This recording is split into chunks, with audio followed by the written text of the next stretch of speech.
अस्सलामु अलैकुम रहमतुल्लाहि व बरकातुहू। प्यारे नाज़रीन, प्यारे बच्चों, आप सभी का इस्तकबाल है, आप सभी का खैर मक़दम है इस यूट्यूब चैनल पे। प्यारे बच्चों, आज हम आपके दरमियान लेकर हाजिर हुए हैं क्लास 12 का चैप्टर नंबर 13 का सवाल और जवाब। यानी कि माक़बल वाले सबक में हमने पढ़ा था, यानी कि क्लास 12 का जो उर्दू का कशा हिस्सा 2 में है, तो 13 चैप्टर हमने पढ़ा दिया, 13 सबक तक हमने मुकम्मल करा दिया। तो माक़बल में 13वां सबक का यानी कि सबक नंबर 13 का हमने जो सबक था उसको पढ़ाया था, उसका सवाल और जवाब बाकी रह गया था, उसी को लेकर हम आपके दरमियान हाजिर हुए हैं। तो चलिए बेला ताख़िर शुरू करते हैं। शुरू करने से पहले आपसे एक छोटा सा दरख्वास्त है कि अभी तक अगर आपने वीडियो को लाइक और शेयर नहीं किया तो लाइक शेयर ज़रूर कर दें। समझ रहे ना, ये बार बार बातें इसलिए आपसे कही जाती है कि बार बार इस बात को इसलिए ज़हन में आपको दिलाया जाता है कि बहुत सारे बच्चे ऐसे हैं जो रफ्ता रफ्ता इस चैनल के माध्यम से जुड़ रहे हैं और वो अपनी तैयारी को बिल्कुल ज़ीरो से, यानी कि बिल्कुल वो चैप्टर 1 से वो शुरू कर रहे हैं। तो वही मैं आपको बता देना चाहता हूँ कि जितना जल्दी उन तक ये वीडियो पहुँच जाएगा उतनी जल्दी क्या कर लेंगे, वो अपनी तैयारी को मुकम्मल कर लेंगे। और जब वो अपनी तैयारी मुकम्मल कर लेंगे तो फिर इंशाल्लाह 95+ लाने से कौन रोक सकता है। और आपके लिए एक और मैं खुशखबरी की बात बता देना चाहता हूँ कि हमने कहा था कि ये पहले जो भी असबात पढ़ाए जा रहे हैं वो मुकम्मल हो जाने के बाद कवायद वगैरह का सिलसिला शुरू किया जाएगा। लेकिन आपकी घबराहट और आपकी परेशानियों का मद्देनजर रखते हुए हमने ये तय किया, ये फैसला किया है कि आपकी घबराहट और आपकी परेशानियों का मद्देनजर रखते हुए हमने ये तय किया है कि अब सप्ताह में कम से कम 1 से 2 रोज तो आपका कवायद की क्लास तो होनी ही चाहिए, ठीक है ना। और वो स्पेशल क्या हो, क्लास 10th और क्लास 12th के लिए, यानी 10th और 12th के लिए जो कवायद का निसाब है उस निहज के मुताबिक पहले तो आपके दरमियान सिलेबस का डिस्कस किया जाएगा, सिलेबस को बता दिया जाएगा। फिर उसके बाद सप्ताह में यानी कि इंशाल्लाह इसी जुमा से, ठीक है ना, चूंकि उस दिन जो होता है काफ़ी फ्री समय मिलता है, तो उस दिन हम कोशिश करेंगे, प्रयास करेंगे कि सप्ताह के बीच में 2 क्लासें कम से कम कवायद का आपका निकलते हुए चले, ठीक है ना, ताकि आपकी परेशानी कम होती जाए। समझ रहे हैं। तो ये बातें थी जो हमने आपके दरमियान पेश कर दिया। तो चलिए शुरू करते हैं, देखते हैं। सबसे पहले नंबर सवाल में जिक्र किया है मेरा सफर नज़म की हैयत क्या है। यानी आपने जो पढ़ा है क्लास 12 के अंदर का कशा हिस्सा 2 के अंदर जो आपने किताब, ये जो जिक्र है किताब, ये जो किताब पढ़ाई जा रही है इसके अंदर नज़म मेरा सफर हमने पढ़ाया।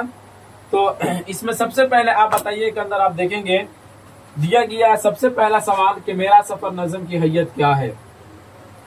तो उसके जवाब में जिक्र किया मेरा सफर नज़म की हैयत आज़ाद नज़म की है। यानी कि कह लीजिए कि आज़ाद नज़म की छोड़िए, यहाँ आज़ाद नज़म है, यानी कि यूँ कह लीजिए मेरा सफर नज़म की हैयत ये कैसी है।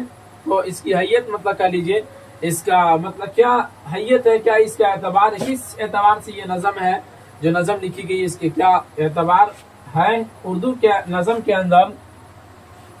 तो ये वो है आज़ाद नज़म है, ठीक है ना। तो उसी को कहा। सवाल नंबर 2 कहता है अली सरदार जाफर की पैदाइश कहाँ हुई। तो उसके जवाब में जिक्र किया अली सरदार जाफर की पैदाइश उत्तर प्रदेश के बलरामपुर में हुई थी। कहाँ हुई थी? अली सरदार जाफरी की पैदाइश उत्तर प्रदेश के बलरामपुर में हुई थी। समझ रहे बाबू। चलिए सवाल नंबर 3 कहता है कि अली सरदार जाफर की 4 नज़मों का नाम बताइए। तो उसके जवाब में जिक्र किया मेरा सफर, गुफ्तगू, एशिया जाग उठा, नई दुनिया को सलाम। ये 4 उनके क्या कहते हैं 4 नज़मों का नाम है जो आपके दरमियान पेश किया गया। सवाल नंबर 4 कहता है अली सरदार जाफर की वफात कब हुई। तो उसके जवाब में जिक्र किया अली सरदार जाफर की वफात 1 अगस्त 2000 ईस्वी को हुई थी। कब हुई थी? 2000 ईस्वी को इनकी वफात हुई थी। उसके बाद बाबू अगला सवाल देख लेते हैं। सवाल नंबर 5 कहता है उन्हें ज्ञानपीठ का अवार्ड कब मिला। जैसा कि आप चैप्टर के अंदर भी पढ़े हैं, तो इनको ये ज्ञान क्या कहते हैं ज्ञानपीठ का अवार्ड कब मिला। तो उसके जवाब में जिक्र किया उन्हें ज्ञानपीठ का अवार्ड 1997 ईस्वी के अंदर मिला था। समझ रहे हैं ना। सवाल नंबर 6 कहता है अली सरदार जाफरी का ताल्लुक किस तारीख से रहा। تو اس کے جواب میں ذکر کیا علی سردار جعفری کا تعلق ترقی پسند تحریک سے رہا۔ سوال نمبر 8 کہتا ہے علی سردار جعفری کی 2 تنقیدی کتابوں کا نام بتائیے، تو اس کے جواب میں ذکر کیا ترقی پسند ادب، دوسرے میں کیا اقبال شناسی، کیا ہے اقبال شناسی، یہ ان کی 2 کتابوں کا تنقیدی 2 کتابوں کا نام ہے۔ سوال نمبر 8 کہتا ہے کس فارسی شاعر سے متاثر ہو کر میرا سفر نظم لکھی گئی ہے، تو اس کے جواب میں ذکر کیا علامہ اقبال سے متاثر ہو کر۔ کن سے؟ علامہ اقبال سے متاثر ہو کر۔ علامہ اقبال جو تھے وہ دنیا کے ایک ایسے شاعر تھے جو سمجھ لیے کہ شاعری کے دنیا میں انقلاب برپا کر دیے، سمجھ رہے ہیں نا، وہ ایسے شاعر تھے، یعنی کہ کہہ لیجئے وہ سب سے بڑے، علامہ اقبال جو ہے اردو دنیا کے سب سے بڑے یہ شاعر مانے جاتے ہیں، ٹھیک۔ چلیے 8 نمبر کہتے ہیں، 9 نمبر میں کہا کیا شاعر نے خود کو ایک تڑپتا قطرہ قرار دیا ہے؟ کیا کہا؟ کیا شاعر نے خود کو ایک تڑپتا قطرہ قرار دیا ہے؟ جو میرا سفر جو نظم انہوں نے لکھا ہے اس کے اندر کی باتیں کہہ رہی ہیں کہ شاعر نے خود کو ایک تڑپتا قطرہ قرار دیا ہے، تو اس کے جواب میں ذکر کیا ہاں دیا ہے۔ کیا دیا بھائی؟ شاعر نے خود کو ایک تڑپتا قطرہ قرار دیا ہے۔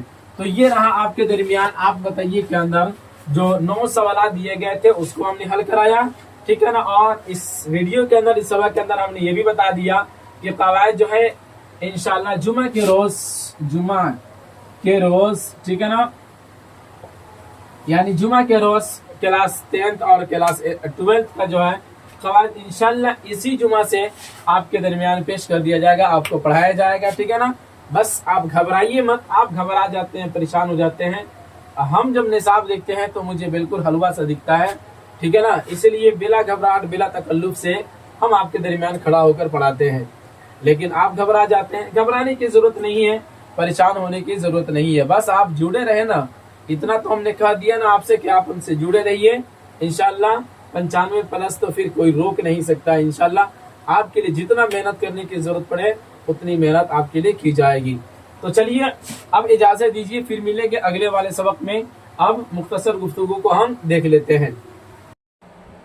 چلیے تو مختصر گفتگو کا ہم پہلا سوالات کو دیکھ لیتے ہیں۔ سب سے پہلے نمبر سوال میں ذکر کیا ہے آنکھوں کے دیے کب بجھ جاتے ہیں۔ یہ ابھی آپ نے پڑھا علی سردار جعفر صاحب کے بارے میں، پھر اس کے بعد آپ دیکھیں کہ میرا سفر جو انہوں نے لکھا ہے اس کے اندر یہی موت کی باتوں کو ذکر کیا ہے، موت کو یاد کیا ہے، ٹھیک ہے نا۔ تو یہاں پہ بھی وہی سوالات کو بیان پیش کرتے ہیں۔ اس کے جواب ذکر کیا کہ شاعر علی سردار جعفری نے زیر نصاب نظم میرا سفر کو ایک وسیع تناظر میں، تناظر کے مطلب ہوتا بابو ایک نظر دیکھنا، ٹھیک ہے نا، ایک وسیع تناظر میں پیش کیا ہے، یعنی کہ بہت ایک لمبا سوچ رکھا، اس کے اندر ایک لمبا نظریہ رکھا ہے۔ چنانچہ سفر سے شاعر کی مراد کائنات کا سفر ہے اور موت تو سفر کی ایک منزل ہے۔ کیا ہے؟ موت تو سفر کی ایک منزل ہے۔ جیسا کہ آپ دیکھتے ہیں کہ انسان پیدا ہوتا ہے، کچھ دنوں کے بعد اس کا بچپنا چلا جاتا ہے، جوانی آتی، پھر جوانی چلی جاتی، پھر بڑھاپا آتا، بڑھاپا بھی ختم ہو جاتا ہے، پھر انسان اس طرح سے مٹی کا مہمان بن جاتا ہے، سمجھ رہے نا۔ تو اس طرح سے پھر وہ کیا کرتا ہے، اپنی منزلیں طے کر لیتا ہے۔ تو در حقیقت یہ دیکھا جائے تو یہ بھی ایک سفر ہی ہے، یعنی آگے بھی سفر جاری رہے گا۔ اس نظم میں آنکھوں کے دیے بجھ جانے کا مطلب یہ ہے کہ جب موت آتی ہے تو جسم کے تمام اعضاء کی طرح آنکھ بھی بے جان ہوتی ہے اور اس کی روشنی بھی ختم ہو جاتی ہے، سمجھ گئے؟ روشنی بھی ختم ہو جائے گی، انسان چاہ کر بھی نہیں دیکھ سکتا۔ تو سمجھ ہی میں نہیں آتا ہے پھر کہ انسان کو کس بات پہ غرور ہے، کس بات پہ گھمنڈ ہے۔ آگے بڑھیں، کوئی دقت؟ چلیے سوال نمبر 2 کہتا ہے شاعر نے تڑپتے قطرے کی کیا خوبی بیان کی ہے؟ جواب ذکر کیا علی سردار جعفری نے اس نظم میرا سفر میں زیادہ تر استعاراتی زبان استعمال کیا ہے۔ چنانچہ شاعر نے اس نظم میں اپنے آپ کو ایک تڑپتا ہوا قطرہ قرار دیا ہے اور تڑپتے ہوئے قطرے کی کچھ خصوصیات بھی بیان کی ہے۔ शायर कहता है कि कतरा अगरचे दरिया का कमतरीन हिस्सा है, फिर भी वो अपने वजूद को दरिया में ज़म करके सफ़र में मसरूफ़ रहता है।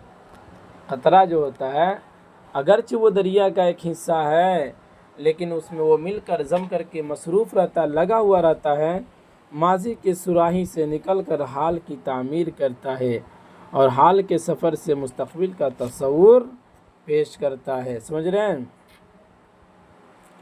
तो यहाँ पर क्या कहा शायर ने अपने तड़पते कतरे की क्या खूबी बयान की है कि वो क्या करता है, समुंदर के कतरा होता है, अपने आप को समुंदर से मिलाए होता है, फिर वहाँ से माजी की सुराही से निकलकर हाल की तामीर करता है, फिर हाल यानी प्रेजेंट से मुस्तक़बिल का सफ़र का तस्वुर पेश करता है। ठीक है ना।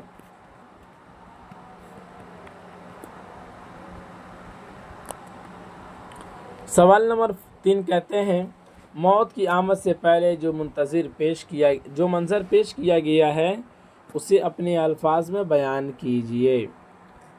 उसके जवाब में ज़िक्र किया, अली सरदार जाफ़री ने अपनी नज़म मेरा सफ़र में इब्तिदा में ही मौत का एक मंज़र पेश किया है। चुनांचे शायर कहता है कि इंसान की ज़िंदगी का सफ़र पाए तकमील को पहुँचेगा तो एक दिन ऐसा आएगा कि आँखों की रोशनी ख़त्म हो जाएगी, हाथों की हरकत ख़त्म हो जाएगी, ज़बान की गोयाई छीन ली जाएगी और इंसान तितली की तरह दुनिया से उड़ जाएगा और मौत से हमकिनार हो जाएगा। समझ रहे हैं? तो इस नज़म के अंदर मौत की आमद से पहले जो मंज़र पेश किया गया है उसे यहाँ पे अपने अल्फाज में बयान कर दिया गया। सवाल नंबर 4 कहता है, मौत के बाद शायर किस तरह अमर हो जाएगा। ज़ेर निसाब नज़म मेरा सफ़र के आखिर में शायर अली सरदार जाफ़री कहते हैं कि मैं मौत के बाद अमर हो जाऊंगा। उसकी कैफियत ये होगी कि जब मैं मर जाऊंगा तो लोग मुझे याद करेंगे। अगर मैंने दुनियावी ज़िंदगी में अच्छा काम किया तो लोग मुझे अच्छाई से याद करेंगे, यानी मेरी अच्छाई मरने के पीछे ज़िंदा रखेगी। समझ रहे ना? अमर होने का मतलब यही है। जाहिर सी बात है, अगर आप अच्छा काम करते हैं तो फिर आपको याद रखा जाएगा, अगर आप बुरे भी करते हैं तो उस हिसाब से भी आपको याद रखा जाएगा। लेकिन इस तरह से इंसान जो होता है वो क्या हो जाता है, अमर हो जाता है। तो अमर होने का मफहूम इन्होंने यही रखा है, समझा है। सवाल नंबर 5 कहता है कि ज़बान के पत्ते से, क्या पूछा बाबू, ज़बान के पत्ते से आवाज़ की तितली उड़ जाएगी, ये बताकर शायर किस हकीकत की तरफ इशारा कर रहा है। ज़ेर निसाब नज़म मेरा सफ़र में शायर अली सरदार जाफ़री ने इख्तियाराती ज़बान इस्तेमाल किया है। चुनांचे ज़बान के पत्ते से मुराद नुत्को सदा की तितली है। नुत्को सदा, नुत्क मने बोली, सदा मने भी आवाज़। ठीक है। चुनांचे शायर कहता है कि मेरे मरने के बाद भी मेरी ज़िंदगी के सूखे पत्तों से हंसने की आवाज़ सुनाई देगी, यानी मौत के बाद बज़ाहिर तो ज़बान की गोयाई सल्ब कर ली जाएगी, लेकिन वो ज़बान हाल से खामोशी में सब कुछ कह रही होगी। यानी कि जो ज़बान उस वक्त खामोश रही है वो ज़बान भी जो है वो कुछ ना कुछ कह रही होगी और इशारा कर रही होगी। उसी को यहाँ पे ज़बान के पत्ते से आवाज़ की तितली उड़ जाएगी बताकर शायर जो एक हकीकत की तरफ इशारा किया, और वो हकीकत यही है कि अगरचे उसकी आवाज़ नुत्क गोयाई बंद हो जाएगी, लेकिन उससे वो बंद ज़बान हाल में किसी न किसी चीज़ की तरफ इशारा ज़रूर करती रहेगी। समझ रहे हैं? उसी को कहा, लेकिन वो ज़बान हाल से खामोशी में सब कुछ कह रही होगी, यानी कि बहुत कुछ इशारे से बता रही होगी। ठीक है ना। तो ये रहा आपके दरमियान मुख्तसर गुफ्तगू के सवालात और उसके जवाबात। उम्मीद करते हैं कि आपको समझ में आया होगा। तो चलिए अब इजाज़त दीजिए, फिर मिलेंगे अगले वाले सबक में। इसी पर इख्तिताम करते हैं। खुदा हाफिज़।